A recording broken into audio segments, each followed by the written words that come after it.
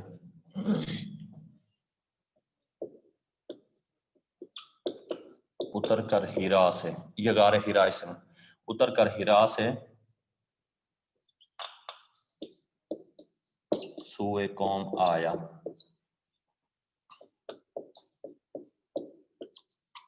اور ایک نسخہ کیمیا ساتھ لایا۔ جی شعر نمبر 2، نہ اس میں گھاس اگتی ہے، نہ اس میں پھول کھلتے ہیں،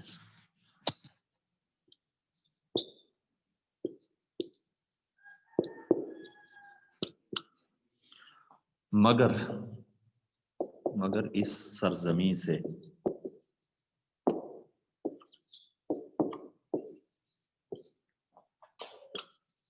آسماں بھی جھک کے ملتے ہیں۔ جی 2 ہو گئے، نہ اس میں گھاس اگتی ہے، نہ اس میں پھول کھلتے ہیں، مگر اس سرزمین سے آسماں بھی جھک کے ملتے ہیں۔ شعر نمبر 3، ہر ایک دل سے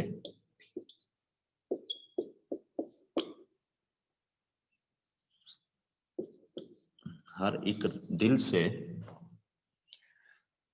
رشتہ جہالت کا توڑا، ہر ایک دل سے رشتہ جہالت کا توڑا، کوئی گھر نہ دنیا میں تاریک چھوڑا۔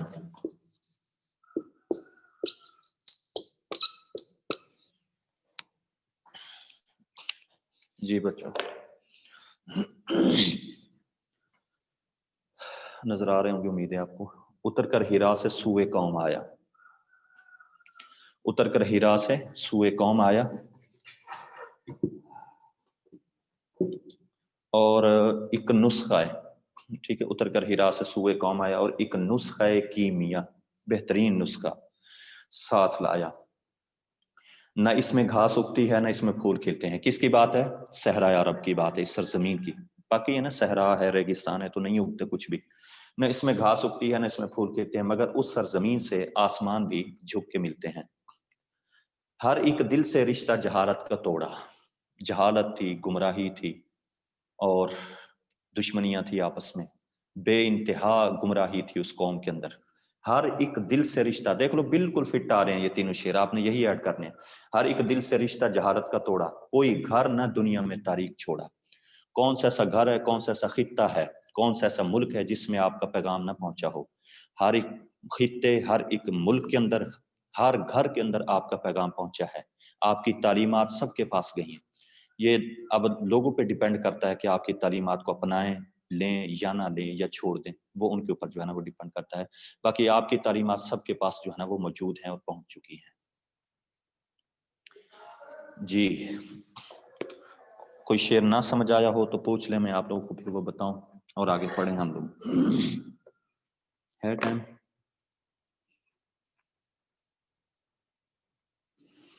جی دیکھیں شعر نمبر 3، جلدی جلدی دیکھ لیں پھر۔ سما الفقر فخری کا رہا شان عمارت میں، بآب و رنگ و خال و خط چے حاجت روئے زبارہ۔ ٹھیک ہے،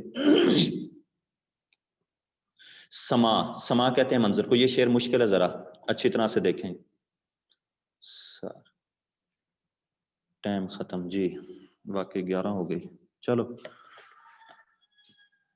یہ شعر پھر میں آپ لوگوں کو پڑھا دوں گا نیکسٹ لیکچر میں۔ چلو کوئی سوال ہو آپ لوگوں کا تو کر سکتے ہیں، پوچھ سکتے ہو کوئی بھی سوال، کوئی بھی ان 2 اشعار کے متعلق۔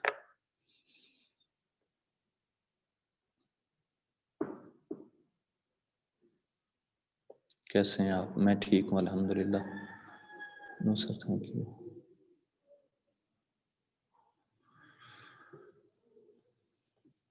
جی ٹھیک ہوں الحمدللہ، کافی حد تک بہتر ہوں۔ سوئے کا کیا مطلب ہوتا ہے؟ سوئے کا مطلب ہوتا ہے طرف. اتر کر ہیرا سے سوئے قوم. ہیرا اصل میں غار ہیرا ہے کہ جس میں آپ کے اوپر سب سے پہلے وحی نازل ہوئی تھی. یہ غار ہیرا. غار ثور تھی جس میں آپ ہجرت کر کے جا رہے تھے، جب آپ اس میں یعنی کہ کچھ وقت کے لیے چھپے تھے، حضرت ابو بکر اور آپ. اور غار ہیرا جو تھی وہ اس میں آپ پر پہلی بار وحی نازل ہوئی تھی اور یہاں نبوت ملی تھی آپ کو. پھر وہاں سے آپ قوم کی طرف آئے تھے نبوت کا پیغام لے کے. ٹھیک ہے. اتر کر ہیرا سے سوئے قوم، قوم کی طرف آیا اور ایک نسخہ کیمیا یعنی بہترین نسخہ ساتھ لایا. کون سا؟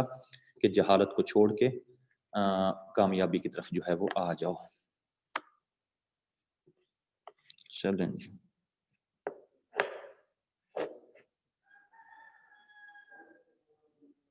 سر 11 سے کالج اوپن ہو رہے ہیں. شفقت محمود سے پوچھیں نا، جس کی شفقت کے بڑے نعرے لگ رہے تھے، شفقت محمود تیری شفقت زندہ باد. اس سے پوچھو نا بھی کھولتا ہے یا نہیں کھولتا. اس وقت بڑے خوش تھے سارے کے سارے، بھی چھٹیاں ہو رہی ہیں، یہ ہو گیا وہ ہو گیا. اب پریشان ہے. خلاق کا کیا مطلب ہے؟ خلاق مخلوق کو کہا جاتا ہے جی. امید ہے کھل جائیں گے انشاءاللہ. 9 سر 2 منتھ مزید چھٹیاں ہیں.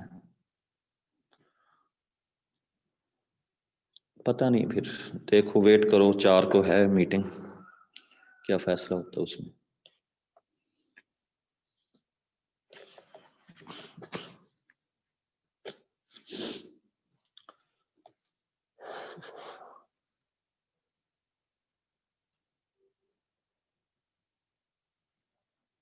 سر ہمارے کیا تھا یہ میسج؟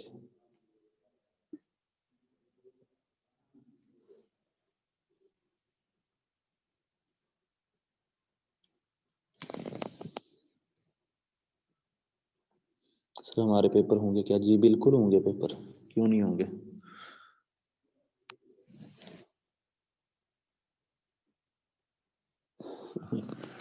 چوری چوری کالج لگاتے ہیں. چوری چوری لگا تو ہوا ہے.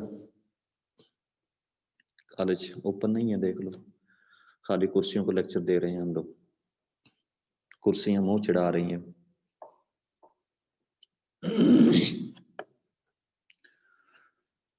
جی ہے انشاءاللہ ارادہ نا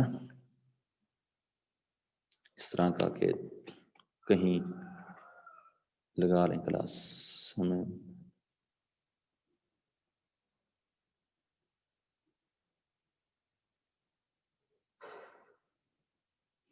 کس بات کا تھینکس؟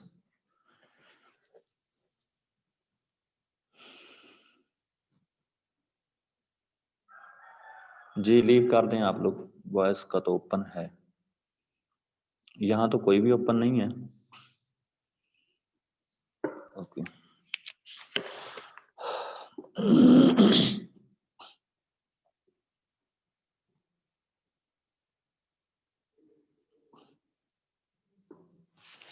چلیں ٹھیک ہے. اپنا خیال رکھنا، ہمیں دعاؤں میں یاد رکھنا، اور بس اور کیا، یہی کافی ہے. تو اللہ حافظ. ٹھیک ہے انشاءاللہ.